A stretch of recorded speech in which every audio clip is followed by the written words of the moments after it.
سیدنا انس بن مالک رضی اللہ تعالی عنہ بیان فرماتے مدینہ میں ایک نوجوان اچانک بیمار ہو گیا۔ نبی کریم صلی اللہ علیہ وسلم کو جب اس کی خبر ہوئی تو آپ اس کی تیمارداری کے لیے چلے۔ نبی علیہ الصلوۃ والسلام جب اس کے پاس پہنچے، آپ نے اس کو دعا دی، لا بأس طہور انشاء اللہ، کہ کوئی مسئلہ نہیں، یہ تکلیفیں، یہ آزمائشیں انسان پر اللہ تعالیٰ کی کئی حکمتوں کے تحت آتی ہیں، گناہوں کا کفارہ بن جائیں گی، درجات سے بلندی ہے۔ پھر آپ نے اس مریض سے بھی سوال کیا، آپ نے فرمایا کیف تجدک، آپ یہ بتائیں آپ اس حالت میں اپنے آپ کو کیسا پاتے ہیں؟ اچھا، سیدنا انس رضی اللہ تعالیٰ عنہ کہتے ہیں کہ یہ آدمی بالکل موت کے قریب تھا، یعنی طبیعت اتنی زیادہ خراب تھی کہ یہ ابھی جو ہے چند لمحے ہی گزارے اور اس دنیا سے چلا جائے۔ تو جب نبی علیہ الصلوۃ والسلام نے پوچھا کیف تجدک، تو اپنے آپ کو کیسا پاتا ہے؟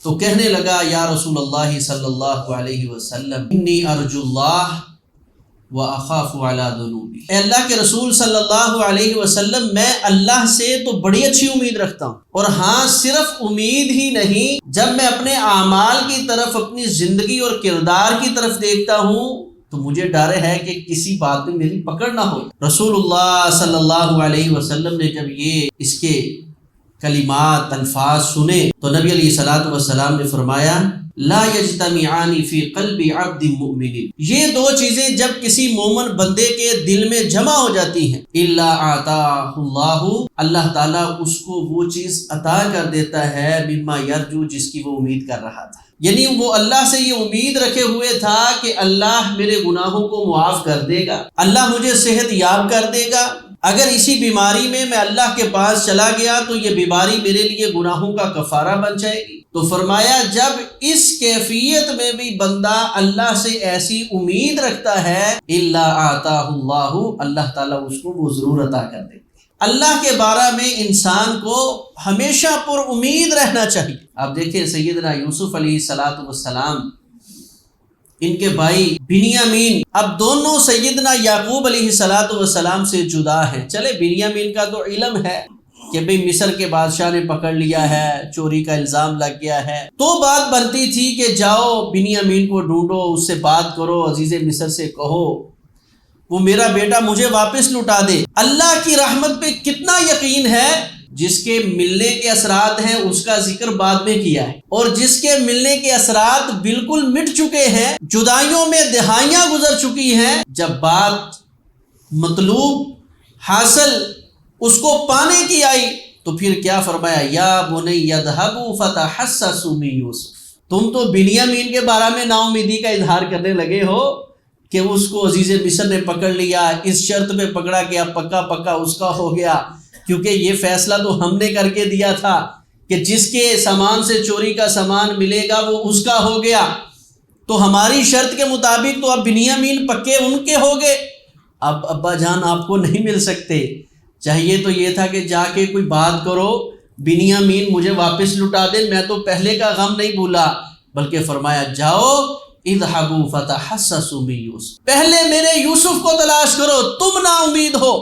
اور آگے حکمت بھی ذکر کی، بیٹا لا تیأسوا من روح اللہ، اللہ کی رحمت سے نا امید نہ ہونا۔ اب یہ نہ کہنا بابا جی پھر یوسف یاد آ گئے، کیوں؟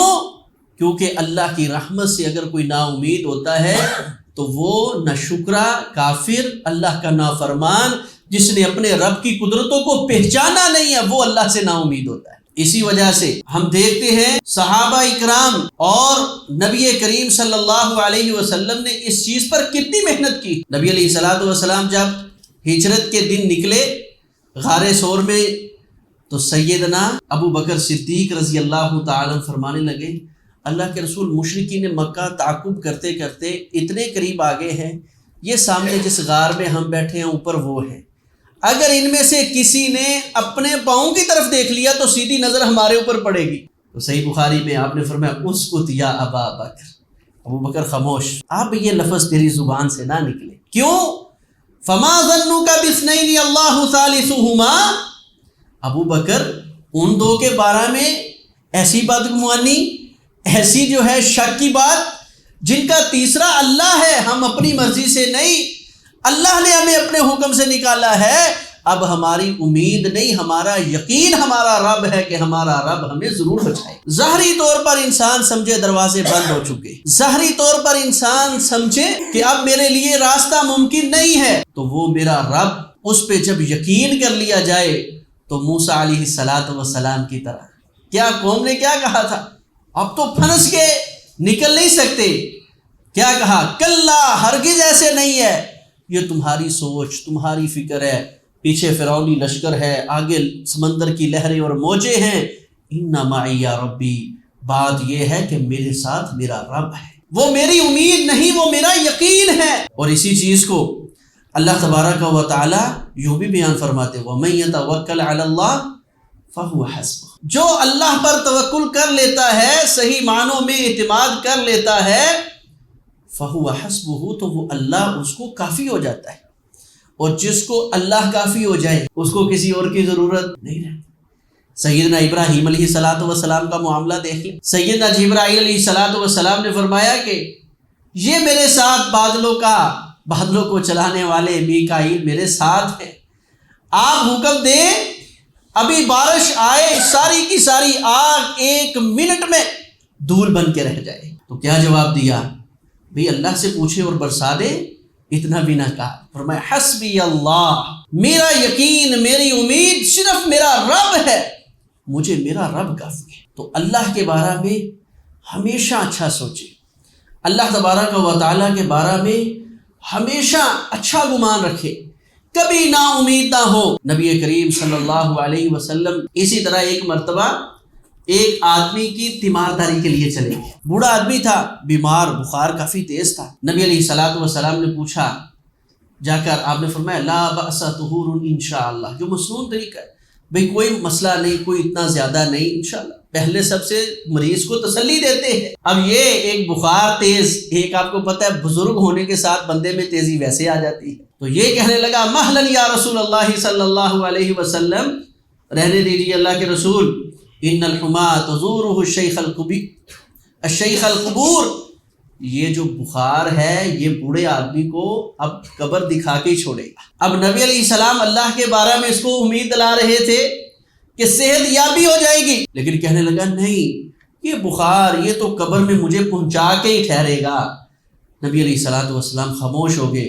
صحابی بیان کرتے ہیں رات نہیں گزری، شام سے پہلے پہلے یہ فوت ہو۔ اس لیے اللہ تبارک و تعالیٰ کے بارے میں انسان کو خوب اعتماد، امید، بلکہ میں کہتا ہوں امید نہیں، اللہ کے بارے میں بندے کو یقین ہونا چاہیے۔ اور نبی علیہ السلام نے اس یقین کو یوں بھی سمجھایا، فرمایا لو انکم تتوکلون علی اللہ حق توکلہ، اگر تم اللہ کی ذات پر اس طرح امید، یقین کر لو، توکل اور بھروسہ کر لو جس طرح حق ہے توکل کرنے کا، تو فرمایا اللہ رزقکم، وہ اللہ تمہیں اسی طرح رزق دے، کما یرزق الطیر، جس طرح وہ پرندوں کو رزق دیتا ہے، تغدو جیاعا، فرمایا صبح کے وقت تو وہ بھوکے جاتے ہیں، لیکن وتروح بطانا، جب شام کو واپس پلٹتے ہیں تو اس وقت ان کے پیٹ بھرے ہوئے ہوتے ہیں۔ اب اس حدیث میں کتنے پرندوں کی یا کتنے جانوروں کی ملیں ہیں دنیا میں، کتنے مل مالکان ہیں، اللہ کی ذات پہ توکل کرتے ہوئے صبح نکلتے ہیں۔ یہ ان لوگوں کے لیے ہے، اگر مارکیٹ میں اپنی دکان کے ساتھ دوسری دکان بن جائے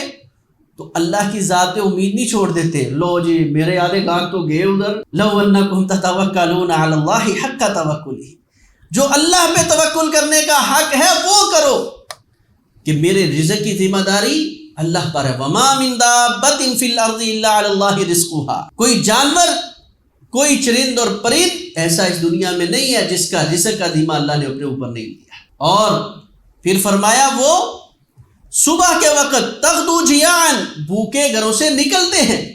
بعض لوگوں نے توکل کا معنی یہ سمجھ لیا ہے سارا کچھ چھوڑ کے بیٹھ جائیں، نہیں، پرندوں کا توکل کیا ہے؟ امید، یقین اللہ کی رحمت پر ہے، لیکن اپنے گھروں سے، اپنے گھونسلوں سے نکلتے ہیں۔ یہ نہیں بندہ سارا دن سویا رہے اور پھر کہے توکل تو بڑا کیا تھا، کھانا تو آیا نہیں شام کے وقت، پتہ نہیں کیا مسئلہ ہے۔ آپ نے پرندوں کی مثال اسی لیے دی کہ وہ صبح نکلتے ہیں۔ مراد کیا ہے کہ انسان اپنے وسعت کے مطابق اپنے ہاتھ پاؤں مارے، محنت کرے، اگر اللہ کی ذات پر یقین، اعتماد ہو تو میرا رب اس بندے کو کبھی مایوس نہیں ہونے دیتا، اس کو وہ چیزیں ضرور عطا کرے گا جس کی وہ اللہ کی رحمت پہ امید رکھے ہوئے ہے۔ اسی لیے نبی کریم صلی اللہ علیہ وسلم نے فرمایا ضاحک ربنا، ہمارا رب بعض اوقات ہنستا ہے، کس چیز پر؟ من قنوط عبدہ، فرمایا اپنے بندے کی نا امیدی پر بعض اوقات اللہ تبارک و تعالی مسکرا دیتے ہیں۔ کیوں؟ فرمایا وقرب غیرہ، بندہ معاملات کے ساتھ نمٹتے حتیٰ کہ یہ مایوس ہونے تک پہنچ جاتا ہے، پھر میرا رب اس پہ مسکراتا ہے۔ اچھا، مثال کے طور پر پہلے ہلکی پھلکی چوٹ، پاؤں ٹھوکر لگی، گر گیا، اس نے برداشت کر لیا۔ اچھا، اگلے دن جو ہے وہ ٹھوکر زیادہ لگی یا بائک سے گر گیا، کچھ خراشیں بھی آ گئی، اگلے دن جو ہے پھر چلا اور ہڈی فریکچر ہو گئی، اب بھی صبر کیا، اگلے دن گیا بائک بھی جل گئی، اب یہ مایوس ہو جاتا ہے، یار کوئی خیر ہے ہی نہیں میرے لیے۔ اللہ مسکراتے ہیں، کیوں؟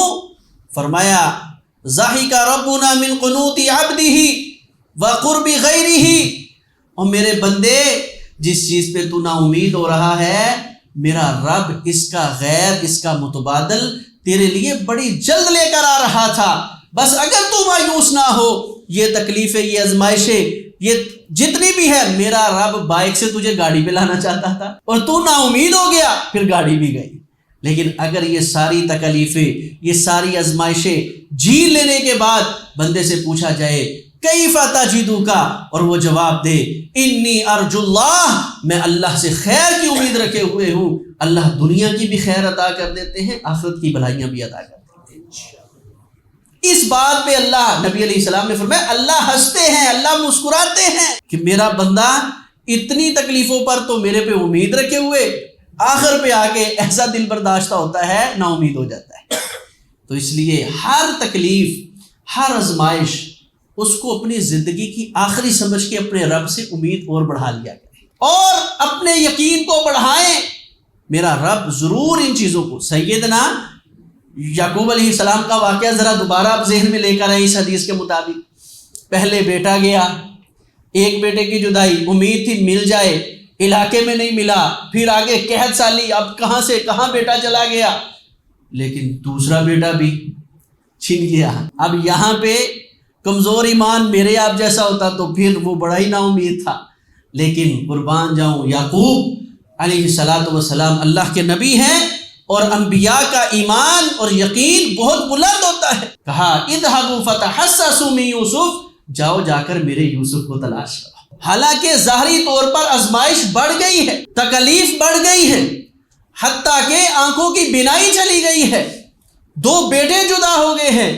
لیکن اللہ کی رحمت سے نا امید نہیں۔ ہو سکتا ہے اگلا لمحہ کایا پلٹ جائے اور مجھے میرا یوسف بھی مل جائے اور میرا بنیامین بھی مجھے مل جائے، اور پھر اللہ نے ایسا ہی کیا، یوسف بھی مل گئے، بنیامین بھی مل گئے، اور آنکھوں کی بینائی بھی میرے رب نے واپس لٹا دی۔ کیوں؟ انہ لا ییأس من روح اللہ الا القوم الکافرون، اللہ کی رحمت سے نا امید اگر کوئی ہوتا ہے تو وہ صرف اللہ کے باغی اور نافرمان ہی ہو سکتے۔ اللہ والے کبھی مایوس نہیں ہوتے، بلکہ جامع ترمذی کی روایت ہے، رسول اللہ صلی اللہ علیہ وسلم نے فرمایا کل قیامت کے دن اللہ تعالیٰ دو آدمیوں کو جہنم میں پھینکے گا، جب ان کو جہنم میں پھینک دیا جائے گا اشتد صیاحہما، ان دونوں کی چیخیں بلند ہو جائیں گی، بہت زور سے چیخیں۔ اللہ تبارک و تعالیٰ فرشتوں کو حکم دیں گے ان دونوں کو باہر نکالو، اللہ کے سامنے کھڑا کر دیا جائے گا۔ اللہ تعالیٰ فرمائیں گے کیوں چیختے ہو؟ مشتد صیاحکما، یہ تمہاری چیخیں کیوں بلند ہو رہی ہیں؟ کہیں گے یا اللہ جہنم کا عذاب اتنا سخت ہے، برداشت نہیں ہوتا، میرے نبیوں نے دنیا میں نہیں سمجھایا تھا، غلطی ہو گئی۔ اللہ تبارک و تعالیٰ فرمائیں گے آپ کیا چاہتے ہیں؟ اللہ ہم تیری رحمت کی امید کرتے ہیں۔ اللہ تبارک و تعالیٰ فرمائیں گے جاؤ، میری رحمت یہی ہے کہ تم دونوں جہنم میں چلے جاؤ، میری تمہارے اوپر رحمت یہی ہے کہ تم دونوں جہنم میں چلے جاؤ۔ حدیث میں آتا ہے ان میں سے ایک شخص دوڑے گا اور اپنے آپ کو جہنم میں گرا لے گا، اللہ حکم دیں گے آگ اس پہ ٹھنڈی ہو جا، جہنم کی آگ اس پہ ٹھنڈی ہو جا، اللہ اس کو باہر نکالیں گے۔ پوچھیں گے ابھی تو کہہ رہا تھا کہ بڑی سخت ہے، برداشت نہیں ہو رہی، اور ابھی تو نے اپنے آپ کو اس میں گرا بھی لیا۔ کہتا ہے یا رب چیز تو یہ ہے کہ میں نے سمجھا تیری رحمت پہ امید کرتے ہوئے کہ آج تیری مان لوں، شاید یہی مان لینا میرا کافی ہو جائے۔ میں نے تو اس لیے تیری مانی اس امید پر کہ تو اب میرے پہ راضی ہو جائے تو مجھے جہنم سے آزاد کر دے۔ اللہ فرمائیں گے جا، جو تو نے میرے پہ امید رکھی میں نے تجھے جہنم سے آزاد کر دیا۔ اب دوسرے سے کہیں گے بھی تو کہتا تھا برداشت نہیں ہوتا، پھر نافرمانی۔ حدیث میں آتا ہے یہ آدمی کہے گا اللہ مجھے تیری رحمت پہ اتنی امید تھی کہ جس کو تو ایک بار آزادی دے دے تو دوبارہ تیری رحمت کا تقاضا ہے وہاں نہیں پھینکتا، میں تو اس امید پر کھڑا تھا۔ اللہ فرمائیں گے جا تو بھی اس امید کے ساتھ میری جنت کا وارث بن جا۔ انہ لا ییأس من روح اللہ الا القوم الکافرون۔ اللہ کی رحمت سے کبھی نا امید نہ ہو۔ کوئی کردار، کوئی مزاج ایسا رب کو پسند آ جائے، میرا رب دنیا بھی بدل دے اور آخرت بھی بدل دے۔ اسی طرح جامع ترمذی کی روایت ہے، رسول اللہ صلی اللہ علیہ وسلم نے فرمایا، اللہ تبارک و تعالیٰ فرماتے ہیں یا ابن آدم، اے آدم کے بیٹے، انک ما دعوتنی ورجوتنی، میرے پاس تیرے لیے وہی کچھ ہے جس کی تو مجھ سے امید رکھتا ہے۔ اب تیرا اللہ کے بارے میں گمان کیا ہے؟ اگر تو یہ چھوٹی چھوٹی آزمائشوں پہ بندہ یہ سمجھ بیٹھے اللہ کے اوپر نعوذ باللہ ایسی امید رکھ لے کہ بس اللہ نے تو میرے لیے آزمائشیں بنائی ہیں، تو پھر وہ آخرت کے مسئلہ میں کیا اچھی امید رکھ سکتا ہے؟ اللہ پوچھتے نا فما ظنکم برب العالمین، بتاؤ تمہارا رب العالمین کے بارے میں گمان کیسا ہے، تم رب کے بارے میں سوچتے کیا ہو؟ وہ جو چھوٹی چھوٹی تکلیفوں پہ دل برداشتہ ہو جائے وہ کل میدان حشر کی سختیوں پہ اللہ پہ کوئی اچھی امید رکھ سکتا ہے؟ اس لیے اللہ تعالیٰ فرماتے انک ما دعوتنی ورجوتنی، جو تو مجھے پکارتا ہے، جو تو میرے بارے میں امید رکھتا ہے، اے میرے بندے میں تیرے بارے میں ویسا ہی صلہ تجھے دوں گا۔ اور پھر آگے مثال دی، لو انک تأتینی، اے آدم اگر تو میرے پاس آیا بقراب الارض ذنبا، یہ سارے زمین و آسمان کے درمیان جتنا خلا ہے اس کو گناہوں کے ساتھ بھر کے، انسان ہے غلطیاں ہو گئی لیکن اللہ کی رحمت سے نا امید نہیں ہے، جو اللہ کی رحمت پہ توکل کا حق ہے وہ ادا کرتا ہے۔ ہلکی پھلکی غلطی ہوئی اللہ سے معافی مانگی، اللہ کی نافرمانی پہ شرمندہ ہوا، پھر گناہ ہو گیا، پھر شرمندہ ہوا، فرمایا اس طرح گناہ لے کر اتنے گناہ ایک دو نہیں، زمین و آسمان کے درمیان، لو انک تأتینی بقراب الارض ذنبا، یہ پوری کی پوری زمین کا خلا آسمان تک تو گناہوں کے ساتھ بھر کے لے آیا، لیکن تو میرے مسئلہ میں نا امید نہیں ہے اور میری ذات پہ تو نے کبھی شرک نہیں کیا، یہ چیزیں لے کر تو میدان حشر میں آئے گا، غفرت لک ولا ابالی، میں تیری زندگی کے ان سارے گناہوں کو بخش دوں گا، مجھے کسی کی کوئی پرواہ نہیں۔ یہ اللہ کے بارے میں امید، کبھی مایوس نہ ہو۔ یہ جو شکوے والے الفاظ ہیں نا یہ زندگی سے نکال دیں۔ میں اکثر کہتا ہوں جب کسی سے پوچھا جائے نا ہلکی پھلکی تکلیف آ جائے کیا حال ہے، بس ٹھیک ہے، یہ بس نکالے زندگی سے، میں ٹھیک ہوں الحمدللہ۔ اللہ کا بڑا فضل ہے، اللہ کا بڑا احسان ہے، اس رب کی بڑی نعمتیں ہیں، میرا رب خوش ہو کر دنیا کی بھی بلائیاں عطا کرے گا، آخرت کی خیر بھی عطا کر دے گا۔ اور اگر یہ بس ہماری زندگی میں رہی تو ایسا نہ ہو کہ وہ جو اللہ کی رحمت جس کی کوئی وسعت ہی نہیں، وسعتوں سے بلند کوئی حدود ہی نہیں، بغیر حد کے جس رب کی جو رحمت ہے وہ کہیں میرے اوپر محدود نہ ہو جائے، اس کی کوئی وسعت جو ہے وہ ضیق اور تنگی میں تبدیل نہ ہو جائے۔ اس لیے اپنے الفاظ، اپنا ذہن، اپنا کردار اللہ کے بارے میں ہمیشہ پر امید رہے، پر یقین رہے، میرا رب مجھے نہ دنیا میں اکیلا چھوڑنے والا ہے، نہ آخرت میں میرا رب مجھے رسوا کرے گا۔ جب یہ ذہن اور یہ سوچ لے کر ہم چلیں گے، اللہ خالق کائنات ہمیں دنیا آخرت کی بھلائیاں جو ہے وہ ضرور عطا فرما دیں گے۔ الحمدللہ نحمده ونستعینه ونستغفره ونعوذ باللہ من شرور انفسنا ومن سیئات اعمالنا من يهده الله فلا مضل له ومن يضلل فلا هادي له، اشهد ان لا اله الا الله وحده لا شريك له واشهد ان محمدا عبده ورسوله، اللہم صلی علی محمد وعلی آل محمد وبارک وسلم وسلم علیہ۔ آج کے خطبہ جمعہ میں اگر دنیاوی معاملات اور حالات پہ کوئی پریشانی آ جائے تو اللہ کی رحمت سے انسان کو نا امید نہیں ہونا چاہیے، اللہ کے بارے میں ہمیشہ حسن ظن، اچھے کلمات، یہ زندگی کا حسن ہے، اس کو اپنانا چاہیے۔ حدیث میں آتا ہے رسول اللہ صلی اللہ علیہ وسلم نے فرمایا کل قیامت کا دن ہوگا، کچھ لوگ اللہ کے سامنے اس طرح کھڑے کیے جائیں گے کہ ان کے ماتھوں پر لکھا ہوا ہوگا مکتوب بین عینیہ ھذا آئس من روح اللہ، یہ وہ لوگ ہیں جو اللہ کی رحمت سے نا امید تھے۔ تو نبی علیہ السلام نے فرمایا میرے صحابہ پتہ ہے یہ لوگ کون ہیں؟ فرمایا یہ وہ لوگ ہیں جو دنیا میں اپنے آپ کو خود قتل کرنے والے تھے، خودکشی کرنے والا۔ آپ کو پتہ ہے کہ بندہ خود قتل کیوں کرتا ہے اپنے آپ؟ جب وہ نا امید ہوتا ہے، وہ سمجھتا ہے اب میں ہر طرف سے پھنس گیا ہوں، اب نکلنے کی کوئی راہ نہیں ہے، تو یہ شیطان نے اس کو اس انداز میں گھیرا ہے کہ اب باہر نہیں نکلتا۔ تو اس لیے یہ اگر انسان جیسے کہتے ہیں نا دنیا سے اکتا کے کہتے ہیں کہ مر جائیں، اگر مر کے بھی چین نہ آیا تو کدھر جائیں، یہ انسان سوچتا ہے، یہ حل نہیں ہے۔ حل اللہ کی رحمت پہ امید، اللہ کی رحمت پہ یقین انسان کرے تو پھر اللہ تبارک و تعالیٰ اس انسان کے لیے جو ہے وہ آخرت اور دنیا کی بھلائیوں کے جو راستے ہیں وہ کھول دیتے ہیں۔ اسی طرح جتنے لوگوں نے آج تک شرک کیا ہے، شرک کی وجہ کیا بنتی؟ ایک ہی وجہ ہے، اللہ ہماری سنتا نہیں، تو یہ ناامیدی نہیں تو اور کیا ہے؟ ہاں جی، میں تو گناہ گار ہوں، بزرگ کہا کرتے ہیں اللہ گناہ گاروں کی زیادہ سنتا ہے۔ کیوں جی؟ امید اپنی اپنی سوچ ہے نا۔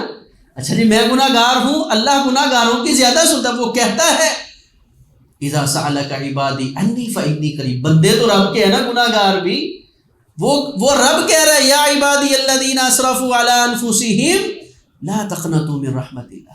اس موقع پر کہا میرے بندے، میرے جنہوں نے اپنے نفسوں پہ ظلم کیا ہے۔ تو یہ ٹھیک ہے حسن ظن کی بنیاد پہ میں سمجھتا ہوں یہ مجھ سے بہتر ہے، میرے لیے دعا کر دیں، دعا کروانے میں ممانعت نہیں ہے، لیکن یہ نہ امید میں تو گناہ گار ہوں میری سنتا نہیں، وہ گناہ گاروں کی میرے سے بھی زیادہ سنتا ہے، میں اس کے مقابلے میں گناہ گار ہوں تو اللہ میری زیادہ سنتا ہے، کیونکہ اس نے قرآن میں یا عبادی الذین اسرفوا علی انفسہم گناہ گاروں کو خاص کر کے اپنے بندے کہہ کے پکارا ہے۔ تو اس امید اور یقین کے ساتھ جب انسان اللہ کے ساتھ جڑ جائے پھر نہ تو وہ نا امید ہو سکتا ہے، یعنی اللہ کی ذات کے ساتھ شرک بھی نہیں کر سکتا، اور نہ ہی وہ اپنا قتل کرتا ہے نہ کسی کا قتل کرتا ہے۔ تو یہ دو اہم ترین بنیادیں اللہ کی امید کے ساتھ جڑی ہوئی ہیں۔ اللہ خالق کائنات صحیح معنوں میں اپنی ذات پہ ہمیں یقین رکھنے کی توفیق عطا فرمائے، جتنے بیمار ہیں سب کو صحت کامل عاجلہ نصیب فرمائے، پریشان حال لوگوں کو اللہ تعالیٰ پریشانیوں سے نجات عطا فرمائے، مقروض حال لوگوں کو اللہ قرضوں سے نجات عطا فرمائے۔ اقول قولی ھذا استغفر اللہ لی و لکم ولسائر المسلمین۔